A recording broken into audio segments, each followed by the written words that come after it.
இன்றே சப்ஸ்கிரைப் செய்து உங்கள் ஃபேவரட் ஷோகளை காணுங்கள். மானஸ் தம்பி, நிதானமா என் கேள்விக்கு பதில் சொல்லு. கிளாஸ் ரூம்ல நீ எப்படி லாக் ஆன?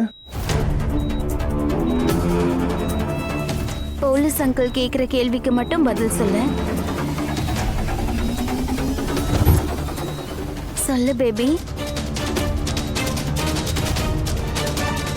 அது வந்து இன்ஸ்பெக்டர், அது வந்து இந்த மாதிரி கூட இருக்கலாம் இல்லையா? எனக்கு தோணுறத சொல்றேன்.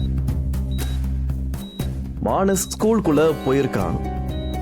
அவன் கிளாஸுக்குள்ள கேஷுவலா என்டர் ஆகும் போது அவன் உள்ளத்துல யாரோ விளையாட்டுக்க கதவை பூட்டி விட்டுருக்கலாம். இதான் நடந்திருக்கும் நான் நினைக்கிறேன். இல்ல,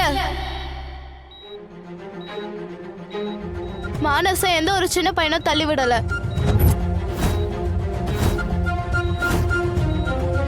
ஏன்னா இந்த விஷயம் நடக்கும்போது ஸ்கூல் டைம் முடிஞ்சது. ஸ்கூல்ல இருந்து எல்லா பசங்களும் போயிட்டாங்க. அண்ட் இந்த விஷயத்த என்னோட ஃப்ரெண்டு தான் எனக்கு சொன்னான்.